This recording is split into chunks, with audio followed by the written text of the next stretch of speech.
নমস্কার বন্ধুরা, আমি জ্যোতির্ময় আর আপনাদের স্বাগত বিশ্বের কাহিনী ইউটিউব চ্যানেলে, যেখানে প্রায় রোজই জিওপলিটিক্স নিয়ে কথা বলে থাকি। আর আজকে আমি আপনাদের সাথে ডিটেলস আলোচনা করতে চাই যে এই যে যুদ্ধ যেটা আমেরিকা আর ইরানের মধ্যে চলছে, যেটা কিন্তু অলরেডি 7 দিনের ওপর পা দিতে চলেছে। আর যুদ্ধটা আর কতদিন চলবে? কেননা আমরা যদি ইরানের তরফ থেকে দেখি, সেখানে কিন্তু অলরেডি 1100 থেকে 1200-র আশেপাশে মানুষ কিন্তু মারা গেছে। তাহলে এই যুদ্ধটা যদি শুধু ১ সপ্তাহের মধ্যে যদি এত মানুষ প্রাণ হারায়, তাহলে আগামী দিন যদি যুদ্ধটা আরও বেশি দিন চলে, তাহলে আর কতজন মানুষ প্রাণ হারাবে? প্রথমত আমি বলে রাখি যে কোনো যুদ্ধ কতদিন চলবে কি চলবে না সেটা কিন্তু কারোর পক্ষেই বলা সম্ভব নয়। কেউ যদি দাবি করে যে যুদ্ধটা আর ১ সপ্তাহ চলবে কি ২ সপ্তাহ চলবে, তাহলে আমি বলব আপনাদেরকে সে মিথ্যে কথা বলছে। আমি আপনাদের একটা রিসেন্ট উদাহরণ দিই। এই যে রাশিয়া আর ইউক্রেনের যুদ্ধ, এটা কিন্তু অলরেডি ৩ বছরের ওপর হতে চলছে। এখনও কিন্তু যুদ্ধ শেষ হয়নি। আমি যদি ইসরায়েল আর গাজারও যদি উদাহরণ দিই, সেটাও কিন্তু যে পুরোপুরি থেমে গেছে সেটা কিন্তু আমরা বলতে পারি না। আর এই যে নতুন যুদ্ধ যেটা আমেরিকা আর ইরান শুরু করেছে, এটাও যে কতদিন চলবে সেটা আমরা প্রেডিক্ট করতে পারি না। কিন্তু হ্যাঁ, একটা কথা আমি বলবো যে আমেরিকা যে ইরানকে ভেবেছিল যে তারা খুবই কমজোর, তারা কিন্তু এই জিনিসটা পুরোপুরিভাবে ভুল প্রেডিকশন করে ফেলেছিল। কেননা আমেরিকা যে এই যে ১.৫ মাস আগেই ভেনেজুয়েলাতে গেছিল, সেটা হয়তো আপনাদের মনে আছে, যেখানে তাদের প্রেসিডেন্টকে তারা ডাইরেক্ট তুলে নিয়ে নিউ ইয়র্কে নিয়ে চলে যায়। আর কী কারণে? নাকি সে নাকি ড্রাগ নিয়ে কেনাবেচা করছিল। এই উদাহরণ দিয়ে আমেরিকা ভেনেজুয়েলার প্রেসিডেন্ট, কারেন্ট প্রেসিডেন্ট মানে অ্যাক্টিভ প্রেসিডেন্ট, তাকে নিজেদের দেশে নিয়ে রীতিমতো ক্রিমিনালদের মতো নিয়ে চলে যায়। আর শুধু তাকেই নয়, তার ওয়াইফকেও। তো ডোনাল্ড ট্রাম্প ভেবেছিলেন যে এবারও হয়তো ঠিক সেইরকমই কোনো অপারেশন তারা চালাবে। আর আমি যদি বলি যে তাদের এই অপারেশনটা কিন্তু একটু হলেও ঠিকও হয়েছে। কেন বলুন তো? কেননা এই যে যুদ্ধ, তার যুদ্ধের কিন্তু ২৪ ঘন্টার মধ্যেই ইরানের যে সুপ্রিম লিডার ছিলেন, তাকে কিন্তু আমেরিকা আর ইসরায়েল দুজনে মিলেই খতম করে দিয়েছে। তাই তারা ভেবেছিল যেহেতু মেইন সুপ্রিম লিডারই নেই, তাহলে তাদের নিচে কমেন্ট যারা করবে, তাদের প্ল্যান পুরোপুরিভাবে ভেস্তে যাবে। আরও তাদের এই সিকিউরিটিটাকে বাড়ানোর জন্য তারা কি করল? নিচের যত কমান্ডার অফিসার আছে সুপ্রিম লিডারের নিচে, তাদেরকেও একের পর এক শেষ করতে শুরু করলো। আর কারেন্টলি যদি আমি বলি, ইরানের মধ্যে কিন্তু এখন কোনো নতুন সুপ্রিম লিডার নেই। হ্যাঁ, জানা যাচ্ছে খামেনির যে ছেলে, সে হয়তো হবেন, কিন্তু এখনও কিন্তু তাকে সেই মর্যাদাটা দেওয়া হয়নি। এবার কেন দেওয়া হয়নি? তারও একটা কারণ আছে।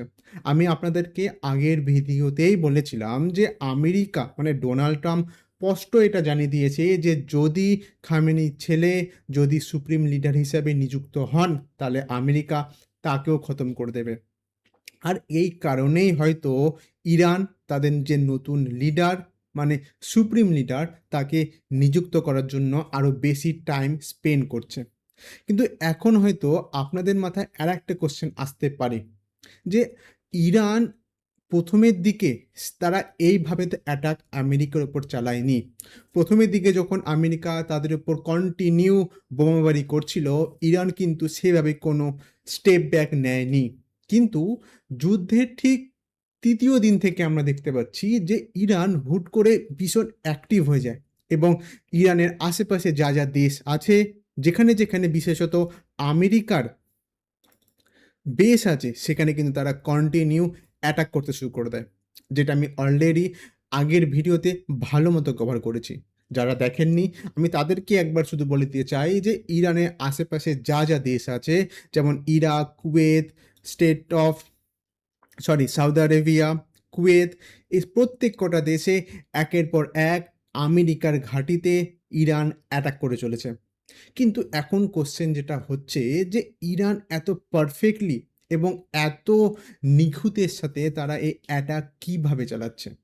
আর তারও উত্তর আমরা এখন জানতে পারছি। জানা যাচ্ছে যে এর পেছনে যে ইন্টেল, তা পুরোপুরি কিন্তু রাশিয়া দিচ্ছে। আমি প্রথমে আপনাদেরকে এই নিউজ হেডলাইনটাকে একটু পড়তে বলবো। Russia helping Iran, Moscow providing real-time intelligence to Tehran on America military base। নাহলে আপনারা একবার ভেবে দেখুন, এই যে জাস্ট ২ দিন আগে আমেরিকার CIA যে অফিস, সেখানেও বোমাবারি করে পুরোপুরি ধ্বংস করে দেয়। এবার একবার আপনারা ভেবে দেখুন যে CIA যে অফিস, তারা জানলো কি করে? এটা কখনোই তাদের পক্ষে জানা সম্ভব নয়, যদি না ইরানের পেছনে কোনো আরও শক্তিশালী দেশ দাঁড়িয়ে না থাকে। এখানে শুধুমাত্র কিন্তু রাশিয়াই ইরানকে সাহায্য করছে না। আমরা জানতে পারছি যে চীনও নাকি বিভিন্ন ধরনের অ্যাডভান্স মিসাইল ইরানকে দিচ্ছে। আর এর পেছনে কিন্তু তাদেরও স্বার্থ আছে। একদিকে যদি আমি রাশিয়ার কথা বলি, তাহলে রাশিয়া যে এতদিন ধরে ইউক্রেনের সাথে যুদ্ধ করে যাচ্ছে, এর পেছনেও কিন্তু ইরান যথেষ্ট তাদেরকে হেল্প করেছে। আমরা ভালো মতো জানি যে ইরানে যে এই ড্রোন যেটা একের পর এক ধ্বংসলীলা করে যাচ্ছে, এটা কিন্তু তারা বলবো যে ম্যানুফ্যাকচারিং, সেটা কিন্তু বিশ্বের আর ৫টা দেশের থেকে তুলনায় অনেকটা বেশি। যার ফলে তারা প্রচুর পরিমাণে ড্রোন কিন্তু রাশিয়াকে সাপ্লাই করছিল এবং বর্তমানেও করে যাচ্ছে। আর ঠিক এটারই জন্য রাশিয়াও ইরানকে সাহায্য করছে। নাহলে একবার ভেবে দেখুন আপনারা যে ইরান এত পারফেক্টলি কিন্তু অ্যাটাক করা সম্ভব নয়। আমরা যদি চায়নার দিক থেকে দেখি, তাহলে চায়নাও কিন্তু যেহেতু যথেষ্ট ইরানকে হেল্প করছে, সেজন্যে কিন্তু ইরান স্ট্রেইট অফ হরমুজ থেকে চায়নার যে শিপমেন্টগুলো আছে তাদেরকে অ্যালাউ করছে পাস করতে দেওয়ার জন্য। কিন্তু আমি আরও একটা জিনিস এখানে অ্যাড করতে চাইবো। ইরান সম্ভবত বহুকাল আগে থেকেই এটা ভেবে রেখেছিল যে ভবিষ্যতে যদি তারা আমেরিকার সাথে এই যুদ্ধে নামে, তাহলে তাদেরকে শুধু একটা প্ল্যান নিয়েই যুদ্ধ করলে হবে না। তাদেরকে আরও অনেকগুলো মাল্টিপল প্ল্যান ABC তৈরি রাখতে হবে। আর সেজন্যই তাদের এমন একটা প্ল্যান তারা তৈরি করে রেখেছিল যে তাদের যদি সুপ্রিম লিডার বা কমান্ডার যদি না থাকে, তাহলেও তারা যেন এই যুদ্ধটাকে পুরো গতিতে এগিয়ে নিয়ে যেতে পারে। এই সময় কিন্তু জানা যাচ্ছে যে ইরানের মধ্যে যা কমান্ডার অফিসার আছে, তারা পুরোপুরিভাবে ইনডিপেন্ডেন্টলি কাজ করছে। তারা একে অপরের সাথে কিন্তু কোনোভাবেই যোগাযোগ করার সুযোগ পাচ্ছে না।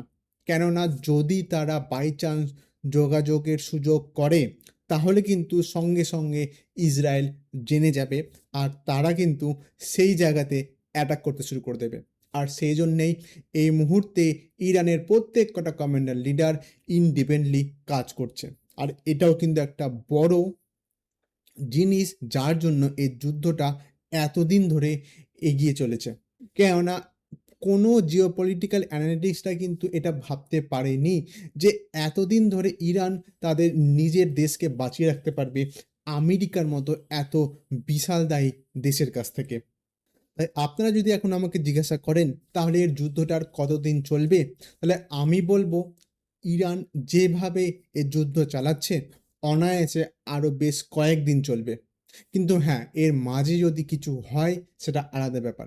কেননা এখনো পর্যন্ত যেহেতু সুপ্রিম লিডার ইরানের নিযুক্ত হয়নি, সেই জন্য কিন্তু আরও তারা পুরো গতিতে অ্যাটাকটা চালিয়ে যেতে পারছে। ঠিক আছে বন্ধুরা, এই বিষয় নিয়ে যদি আমি আরও কোনো খবর জানতে পারি, তাহলে অবশ্যই আপনাদের সাথে আমি শেয়ার করব। এই ভিডিওটা যদি আপনারা এতক্ষণ পর্যন্ত দেখে থাকেন, তাহলে অসংখ্য ধন্যবাদ। আমি আবার ফিরে আসবো কোনো এক ইম্পর্টেন্ট জিওপলিটিক্যাল নিউজের সাথে।